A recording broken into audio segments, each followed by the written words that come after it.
Happy Friday, good people. Welcome back to another episode of Finance Friday. My name is Coach Susan and I'm your host.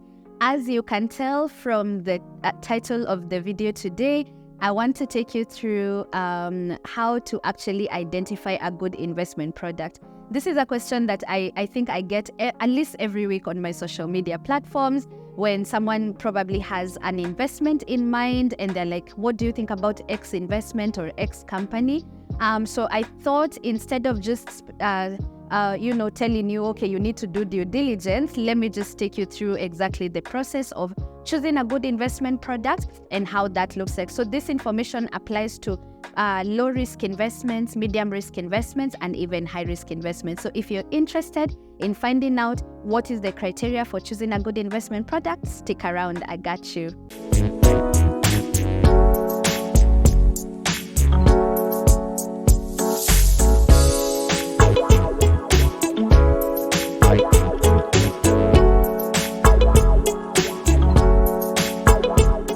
The first step to choosing a good investment product is to actually understand your risk appetite and also be able to understand how much risk you can or cannot take.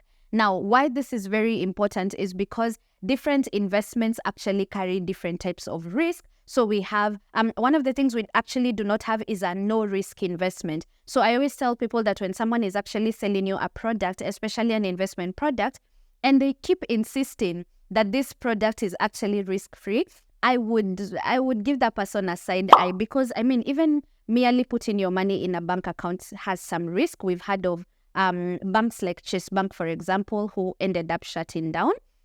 So when you're looking at risk profile or risk appetite, you're dealing with either low risk, medium risk, or high risk. And if you understand the risk return theory, then you know that the lower the risk of an investment, then the lower the return, and the higher the risk of an investment, the probabilities also, if you make money, then you also you have a bigger chance of getting a higher reward or a higher return. Now, when you're analyzing whether to get into an investment, the first thing that you should always ask is what is the underlying asset in this investment? And for the purposes of this for this video today, I'm going to pick just random examples. I need to put a disclaimer that mentioning a company or a product doesn't necessarily mean that I endorse it. I'm just giving you, I just would like to mention things that I know you are already aware of or you've heard of, and to show you how to actually, look at the risk. So let's even talk about maybe, let's say, CIC money market fund. Maybe you want to open a money market fund and you want to actually look at the risk appetite, your risk appetite and the risk profile of that particular investment. So in order to understand the risk of an MMF, for instance, you must understand what the underlying asset is. So in other words, where is your money being invested? So basically, most money market funds invest your money either in treasury bills or well-negotiated for bank deposits. So obviously, treasury bills are low risk. Also, bank deposits are low risk, which ideally makes a money market fund a low risk investment. If, for example, you've heard of, let's say, Mansa X fund by SIB Bank, then if you want to understand the risk profile of that particular investment, you just have to ask what is the underlying asset in that investment. So the fund, from what I know, invests in a bunch of diversified assets. So they do invest in foreign currency investments like mutual funds. They will also invest in commodities such as oil and titanium. They also invest in forex products like, in the foreign exchange like the dollar, the GBP and all of that. Now, when you look at the underlying assets, we are talking about foreign currency investments. We are talking about we are talking about forex investing as well. We are talking about commodity investing like oil, gold, and titanium. So once you understand, most of those assets are actually not low risk assets. I also wouldn't term most of them medium term. So we are medium risk assets. So we are looking at medium to high risk, which is ideally the risk profile of that particular fund, for example. Okay, so once you've understood the underlying assets of this particular investment and you've understood the risk, now you have to actually appropriately analyze, are you in a position to take that risk? Now, position to take that risk doesn't depend on how you're feeling today. Please don't use feelings to make such important financial or investment decisions. You only analyze whether you're able to take risk, number one, with regard to how much, what would the damage be? I always tell people, think about it this way. What would the damage be if you lost that money? So if this is all the money that I have, like this 500K or this 100,000 is all the money that I have, and I have no emergency fund or other investments in low risk assets or accessible assets, I would not take all that money and put it in a high risk investment when I do not have security or a cushion. So always analyze, like if the damage is actually going to be catastrophic, it's going to change your life and the life of your family forever, please think twice about putting all your money there. You might want to probably diversify, just put a little there and then spread out the rest in some low risk assets that have accessibility to your funds and stuff. So that's the first thing I would say. Before you even choose an investment, understand how much risk you're able to take, depending on how much financial security or financial cushion you've built. And then number two, also ensure you understand the risk profile of the investment. Every investment has a risk, and one of the easiest ways to know the risk is to know what the underlying asset of that investment is. The second thing that you need to do in order to actually choose a good investment product is to check for regulation. Now, every good investment asset or good investment product will definitely be found under a particular statutory regulation. So I'd like to give you a list of the things that you should check for. So number one, Capital Markets Authority. Most investment firms and investment products must or should be regulated by the Capital Markets Authority. CMA are pretty much like the watchdog for us as investors, so that like by the time a company is actually licensed by a CMA, they've already investigated into the company, the legitimacy of its leadership, the legitimacy of its products and services, and whether the people running the company are actually qualified or not. So that is the first layer of protection. Always ensure that any investment company or any investment product that you're investing in is actually regulated by the CMA. Now, one thing that I'd also like to highlight at this point, it is very possible for a company or an investment firm to be regulated by CMA, but some of their products are not regulated. So beyond just checking that the company is CMA regulated, like in Kenya, so if you're watching me from another country, you need to figure out who the regulator of investment firms and investment products is in your country. But for Kenya, CMA is the regulator. Now, let me just go back to the disclaimer I wanted to give you. A company can actually be CMA regulated, and they have some products that are CMA regulated, but they may also have some products that are not CMA regulated. So as let's say the Legacy Hub Kenya, if we were a company, we might, an investment company, we might have a unit trust product, for example, a money market fund, that is very much regulated by the CMA, by CMA. But also at the same time, we can have a privately offered product, either a private wealth management product or just a structured product that we've structured internally and we offer, but that particular product is not necessarily regulated by CMA. So CMA will regulate a company, but they also need to regulate some of the products and offerings that a company gives you. So don't just be like, if you see a company is CMA regulated, then you just give them your money. Also find out that the product that you are actually investing in is actually CMA regulated. If it is not, then you also need to understand that you're exposing yourself to the risk of losing your money in case they do not hold their end of the bargain. Then you have very little legal grounds to argue that case in court because the product was not regulated in the first place. So I would say be careful with these privately offered products and privately structured products that some of these companies do offer, unless, of course, you're willing to take the risk. If you're investing in SACCOs, I always tell people to ensure that you put your money in a SACCO that is actually regulated by SASTRA. SASTRA is the body that regulates SACCOs. It's like the top authority when it comes to SACCO regulations. So if you're trying to choose a SACCO and you also want to confirm legitimacy, please ensure that you do actually confirm whether they are SASTRA regulated. And I'm saying this because in Kenya, I know there are SACCOs that are very well known and very much in operation that are not yet SASTRA regulated. So I would say for security purposes, it would be good to work with SACCOs that are already SASTRA regulated. When it comes to insurance companies, The Insurance Regulatory Authority is the regulatory body. So you might also want to confirm that the company you're using is regulated by IRA.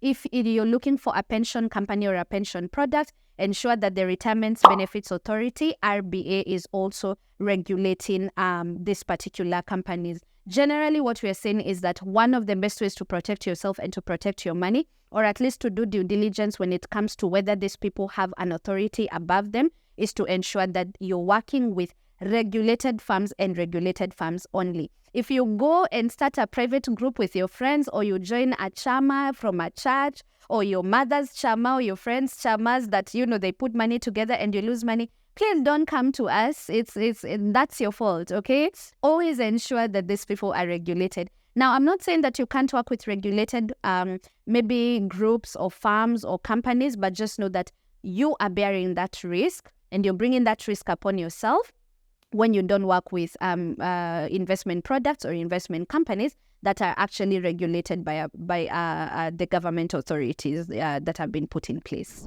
To choose a good investment product, you also need to be aware of the investment fees.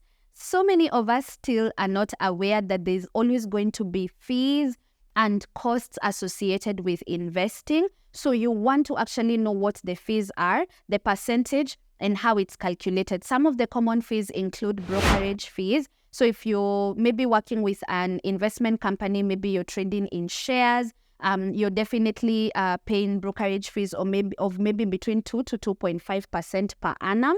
There's also management fees. Most firms that offer unit trust products like money market funds also charge an annual management fees. There are also things like taxes that you also need to be aware because, for instance, although we will talk about taxes, I believe, later, or rather, actually, that's the next point that I wanted to highlight. You actually also need to identify taxes because other than infrastructural bonds in Kenya, most of these investments you actually will get deducted withholding tax of around 10 to 15%. Now, I had a very interesting conversation with one of my clients who was telling me, Coach, if money market fund return is 9% per annum, but I'm getting deducted 15% withholding tax, am I not losing out? It actually made me realize that a lot of us don't know how tax is calculated on our investment return.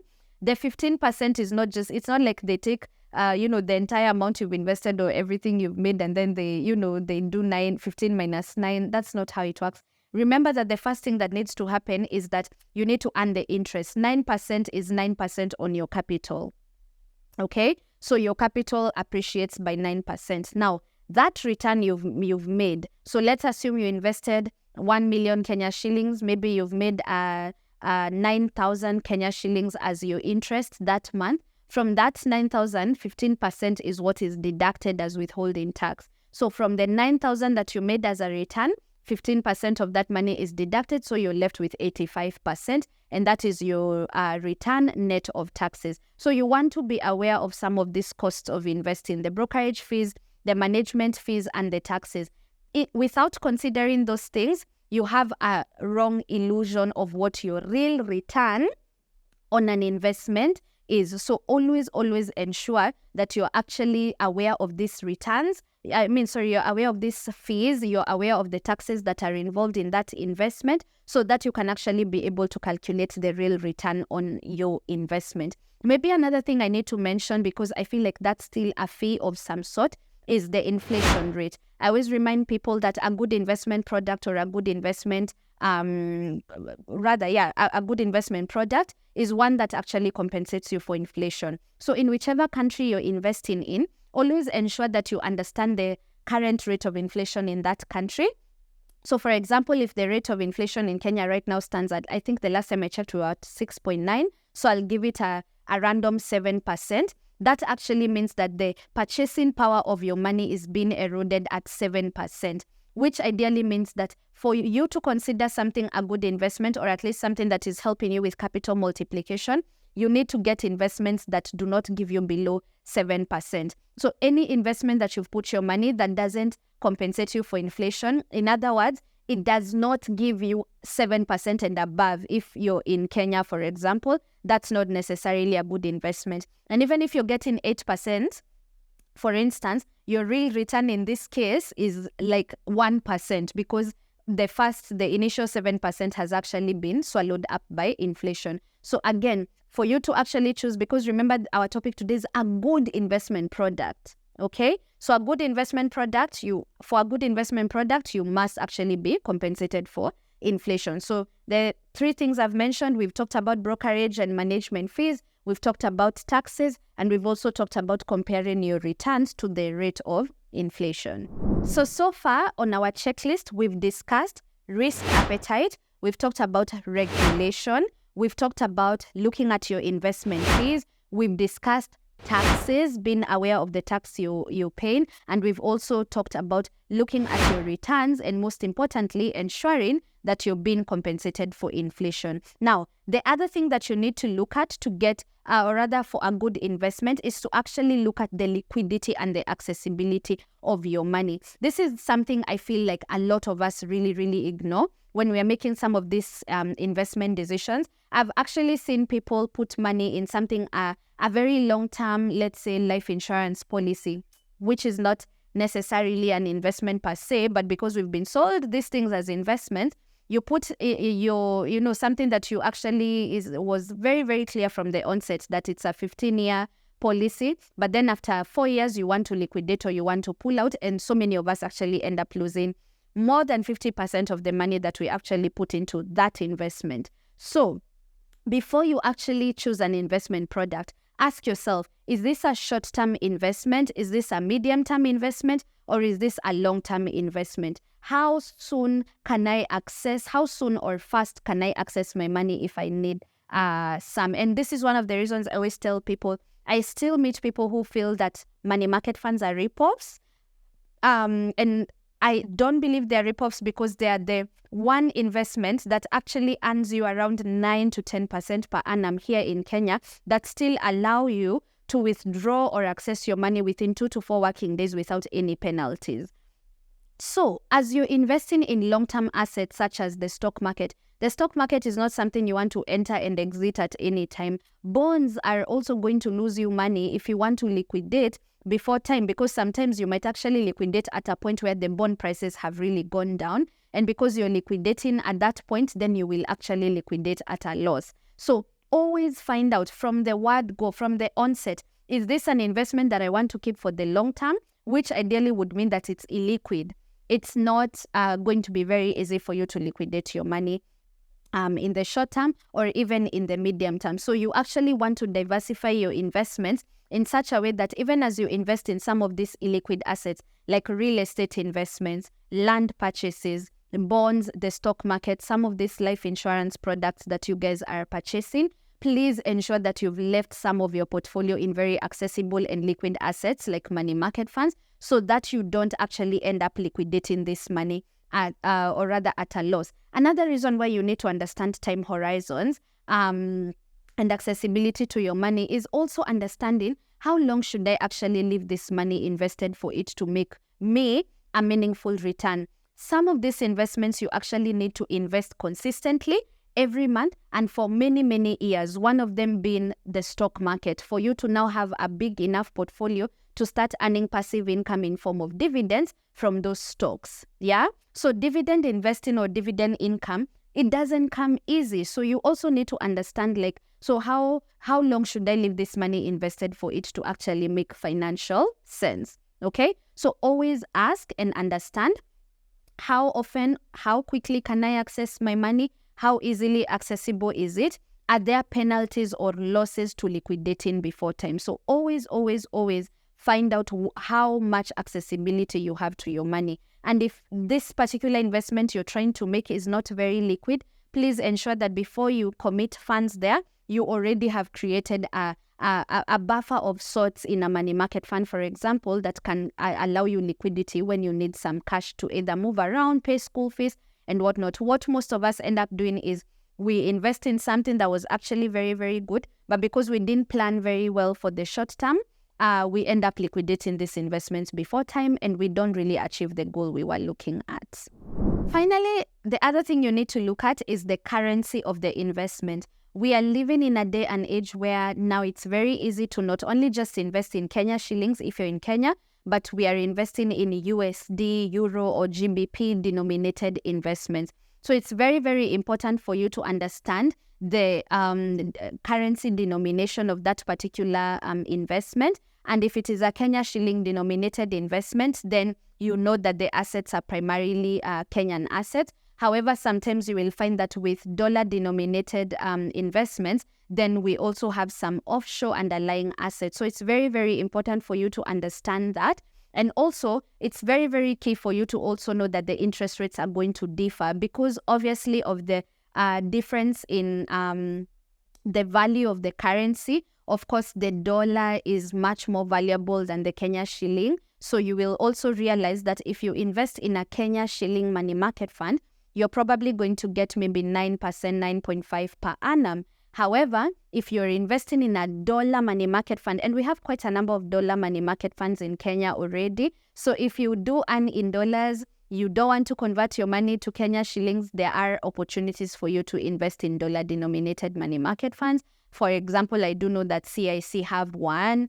I think also Nabo Capital have a dollar denominated money market fund. Just do your research, you'll actually find them online.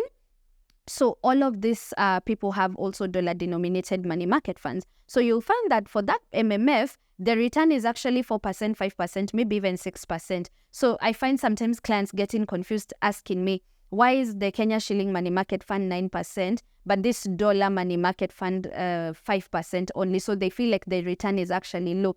5% return or a 6% return on the dollar is actually really, really good compared to the 9% return on the Kenya shilling investment. So always understand that the return or the percentage return is actually going to look very different depending on the particular currency that is underlying in that particular investment. So educate yourself. One of the best ways to compare, let's say if you have a foreign currency investment, don't compare it with Kenya shilling returns. If it's a dollar investment, please compare it with other dollar investments and how they are doing. Like what is the bare minimum return on the bare minimum dollar investment? And then now compare with that. Don't compare a Kenya shilling return to a dollar return. It's definitely not going to be the same because those currencies do not have the same value. Okay? Finally, I'm going to urge you, even with all of these pointers I've given you, probably you're listening to me and you're hearing dollar money market funds for the first time. You're hearing, treasury bills for the first time.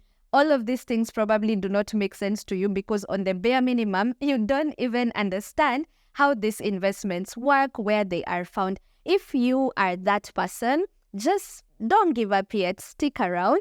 I actually do have a self-paced masterclass that's around 4.5 hours. We call it the Invest for Your Best Life Masterclass. I taught this class myself, and in this class, I've taken people through the basics of unit trusts. We've handled the basics of the stock market. We've handled basics of the treasury bills and treasury bonds, and we've handled basics of the retirement funds and retirement planning. So if in this new year 2024, one of your goals was to actually invest in financial literacy, I would highly, highly recommend the Invest for Your Best Life Masterclass.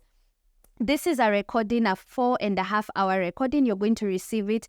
You're going to actually have it when you log into the Legacy Academy, and you're going to have access to it for a lifetime. And on top of that, it comes with a bonus, guys. Once you purchase this class, it comes with, an added resource where you can actually be able to get Kenyan company recommendations from me that I always give my clients so that you can also know if you wanted to ever start your investment journey, which are the companies you should consider, which are the companies that I actually recommend from a professional standpoint. So if you're interested to access the Invest for Your Best Life Masterclass, I'm going to link it in the description box down below. Please get it so that you can actually be able to have enough information and enough literacy to make the right investment decisions. So I hope that this video was helpful and impactful. In case you have any questions, you guys know what to do. Utilize the comment section. Please share this video with your friends. Like, subscribe, and also turn on the notification bell so that you can be notified every time I upload a new video. So thank you so much for watching, and I'll see you on the next episode.